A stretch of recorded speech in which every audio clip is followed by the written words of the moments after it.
Welcome. Today I am pleased to discuss my Bill 10, the Brunt and Kendall Act, that is the culmination of 3.5 years of advocacy and work to keep firefighter trainees safe in the province of Ontario. I have been working with these families and firefighter safety advocates for 3.5 years. It is my honor to welcome them back to Queen's Park today. Welcome to the Brunt family and the Kendall family. Welcome to TJ Thompson, one of the trainees with Adam, who has been instrumental in advancing this legislation. I am also joined today by Adam's father, Al Brunt, OPFFA Executive Vice President Mark Train, and lawyer Alex Van Kralingen.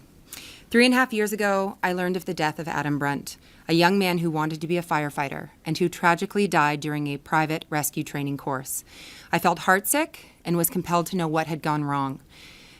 We then found out that another family, the family of Gary Kendall, had lost a loved one along the same way, 5 years before. It has been a long and emotional journey for everyone involved. It has been my privilege to know these families and to struggle through this exhausting and frustrating process with them.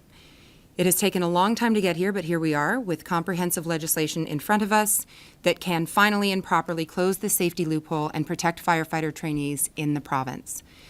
Gary Kendall was 51. He was a volunteer firefighter who died during an ice water rescue training exercise on January 31st, 2010. He was a 17-year veteran of the Point Edward Fire Department. He was taking a course run by the private training company Herschel Rescue when he died. Adam Brunt was 30 and was a firefighting student from Bowmanville who died during a swift cold water training exercise in Hanover on February 8, 2015. He was a Durham College student in the firefighter program at the time. He was taking a weekend course he found on Facebook run by Herschel Rescue, the very same private training company as Gary Kendall. Both men died under similar tragic preventable circumstances 5 years apart. These private companies are unregulated. They do not have to adhere to safety standards or industry best practices. Their certificates mean nothing. It is a buyer beware situation. Trainees, unfortunately, assume private courses are legitimate since they are very technical, hands-on, and industry-specific and are allowed to operate in the province. They are, however, not regulated. Anyone can invent a rescue course, anyone can be a cowboy and advertise online and run weekend programs without standards, regulations, or accountability and profit from eager firefighter hopefuls. People can die, and companies can keep running these unsafe programs. This bill would regulate this rogue industry.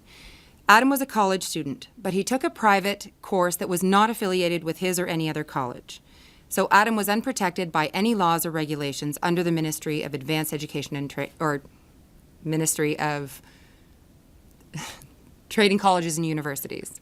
Adam was not yet an actual firefighter, so he was not protected by the Ministry of Community Safety and Correctional Services. If he had been employed by a fire service, their training would have had to meet safety requirements. Also, the Ministry of Labor does not have jurisdiction because these training environments are not technically workplaces and these trainees are not employees. So, none of these ministries is technically responsible for these trainees or their safety. This has been a challenging loophole to close because it doesn't fall to anyone in any ministry to fix, which is why I have worked so long and hard to come up with the right solution. I have written 4 letters to government ministers. I have given 2 member statements. I have asked a direct question to the former premier about regulating this industry. I held a press conference with the families and firefighters to call for an inquest. There has been a police investigation, a Ministry of Labor investigation. I have met with ministers and their policy folks. We had a 2-week inquest in May of 2017. We held another press conference and unanimously passed my motion to adopt the coroner's inquest recommendations. Now here we are again, with comprehensive protective legislation before this legislature that I have worked sincerely on for over 3 years. This morning, I asked the government to support my bill. The Minister of Community Safety and Correctional Services said that he rejected the premise of my question. I am distressed that this minister and government are unclear about the bill, so I will clarify. This legislation is called the Brunt and Kendall Act in memory of Adam Brunt and Gary Kendall. It is legislation that creates a framework for regulating and licensing private safety trainers. Like driving instructors, private trainers should be licensed.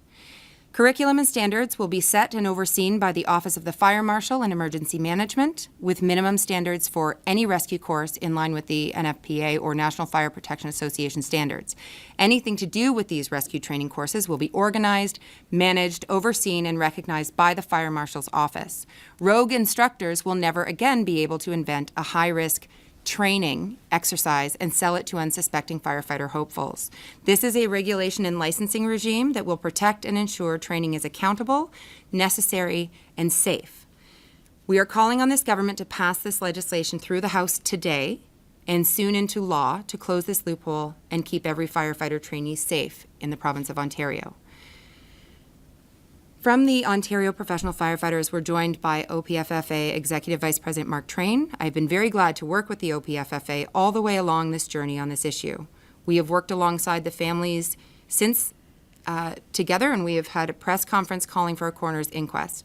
I have appreciated the careful attention and analysis provided by the OPFFA to ensure this bill is what it needs to be to support future firefighters in the province. Mark? Thank you, Jennifer. My name is Mark Train, and I'm the Executive Vice President of the Ontario Professional Firefighters Association. We represent approximately 11,000 full-time firefighters across Ontario.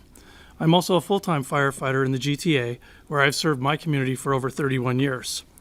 It's a pleasure to be here today on behalf of Ontario's firefighters, speaking in support of MPP French's private member's bill, the Brunt and Kendall Act.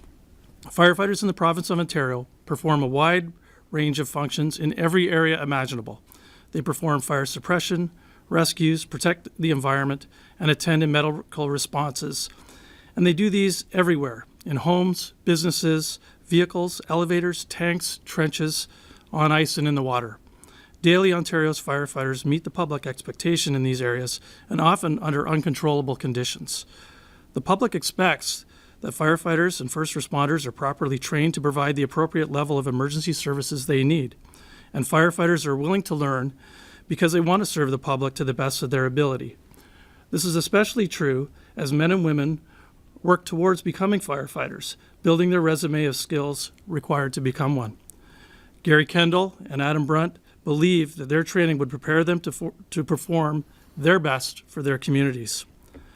Ontario has no regulations that direct or oversee the training and certification of persons who deliver training for high-risk operations.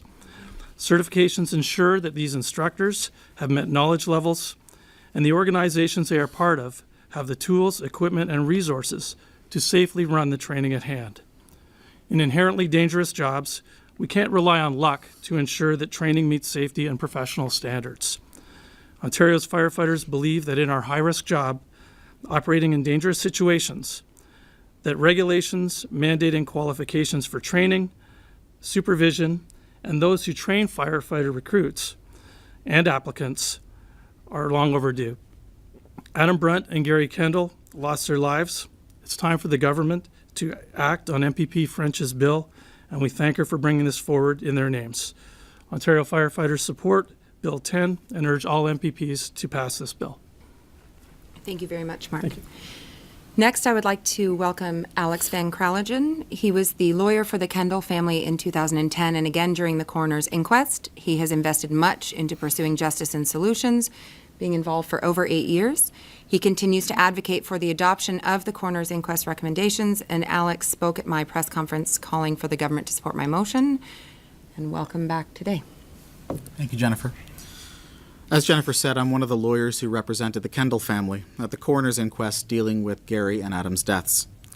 We're here today for a few reasons. The first is because of the continued commitment of the Kendall and Brunt families and of Ms. French to ensure that firefighters and pre-training firefighter students are kept safe.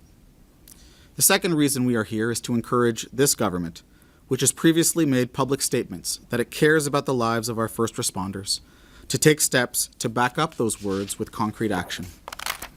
After Gary died in 2010, the Kendall family immediately recognized the systemic issues flowing from Gary's death. First, that there is no regulation of single-skill firefighter training. And second, that the government of the day was not doing its job to ensure that those participating in these training courses were being taught appropriate curriculum or were being trained in a safe way. The Kendalls have been pushing for change ever since, And so when Adam died in 2015, Gary's family was not only saddened that the government of the day would not listen to them, but also that another person had to die when proper regulation likely would have made the difference. Put bluntly, the tragic circumstances surrounding Gary and Adam's deaths show that we need appropriate oversight and regulation. And right now, we don't have the appropriate tools to do that. The only way to fix this is through legislation. And so we had all hoped that the previous government would pass legislation to address the issue. And to that end, in the wake of Adam's death in 2015, the families were initially encouraged. The then Liberal government made multiple statements that they were going to take a hard look at the legislation, and then that they were working urgently to craft an effective response. But years passed, and at the coroner's inquest last year, government officials candidly admitted that they were not aware of any legislative efforts to fix the problem. In fact, none of those government representatives could point to anything that had been done to respond. Those officials also had no idea about how many of these unregulated courses were being offered around the province. In other words, nobody knows how many people are being placed at risk. After the coroner's inquest, my office wrote to both of the responsible ministers and suggested appropriate changes to the legislation. We were not given the courtesy of a response from the ministers of the then Liberal government. At that time, I also spoke with Laurie Scott, MPP and the then critic for the Ministry of Community Safety and Correctional Services. Ms. Scott is now the current government's Minister of Labour. After our meeting in October 2017, Ms. Scott wrote to then Minister Lalonde and delivered her letter to the minister personally on the floor of the legislature. In her letter, Minister Scott said that, quote, establishing clear training standards and regulations, along with proper mechanisms of oversight and regulation, would prevent further deaths and or injuries, unquote. She further said, quote, firefighters risk their lives on a daily basis to protect lives. The least we can do is to ensure that our province's regulations are designed to protect them, unquote. And of course, Minister Scott is right. Her position is based on reason and a sense of decency to those who serve our community. Accordingly, I am proud to be supporting Ms. French's private member's bill.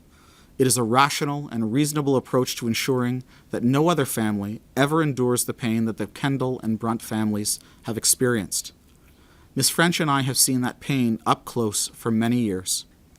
It is unimaginable to lose a family member who is already a dedicated member of the community and who is motivated by a sense of public service, have that family member lost for no good reason. To that end, it is frustrating to bring these families out time and again to relive their pain, when all they are asking for is the simplest of solutions, to add a small measure of regulation to this currently unregulated industry. Collectively, government and opposition legislators have the power to fix this problem, and it needs to be dealt with now, especially given the previous government's history of inaction on the issue. Ms. French's private member's bill, which has the support of firefighters, is not controversial. It's just about keeping firefighters and pre-service students safe. This bill should be passed as soon as possible, especially given that the winter is coming soon, with the same icy water conditions that killed Adam and Gary around the corner. With that in mind, my hope is that this government will do the right thing and support this bill, and I'm urging all MPPs from across party lines to support it. Thank you. Thank you very much, Alex. And finally, I am pleased to welcome Al Brunt, Adam's father. Al and his family have fiercely pursued protections for others so that no one else will have to endure this kind of loss, and we thank him very much for his advocacy. Al? Good afternoon. As Jennifer mentioned, I'm Al Brunt. I'm here with my wife, friends, family, in support of Bill 10 to improve safety for first responders while taking training, whether they're full-time, volunteer, or students. It's been nearly 4 years since the passing of our son. With the assistance of Jennifer, we presented the story to Bill 58 to the previous sitting government, and this story received unanimous support from all parties. Today, we're here again with the same story behind Bill 10, and I can't believe, or I would have a hard time believing that we can't receive that same unanimous decision from those parties that supported us previously.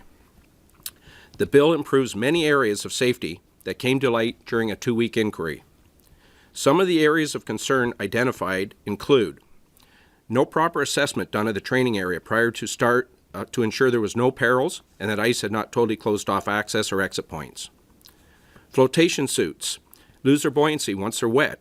The instructor could not guarantee the suits were dry. As a matter of fact, one student had asked for a different suit as the one they were putting on was wet.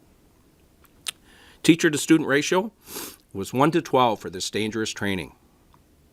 Instructor could not watch all students at all times and stated he could see 3 students during the fateful exercise, with 5 to 7 minutes passing before the instructor knew Adam was trapped. Safety equipment was not close at hand. Students had to run to the road and stop cars to call 911 and to get tools to try and rescue Adam. Hours were lost in trying to contact us as Adam's emergency contacts, as the instructor had no list recording students' names or emergency contact information. Some students consumed alcohol the night before the water exercises in the hotel. The instructor actually provided alcohol to toast the river gods to the students, whether the students were of age or not. One student was vomiting the exercise morning, but still participated, putting the other students in his group at risk, as the instructor never noticed the situation. Instructor never informed the town's emergency support, such as the fire department, who could have been on standby with the proper rescue gear. Instead, when the call went to 911, they arrived at the site and then had to go to the storage facility to get the pike poles used in rescue.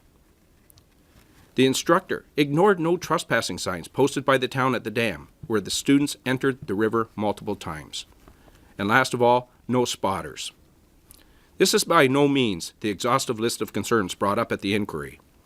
The instructor in this case, a veteran firefighter, was familiar with the policies and guidelines outlined by the Ontario Fire College for this type of training, and even provided input during the creation of these policies and guidelines.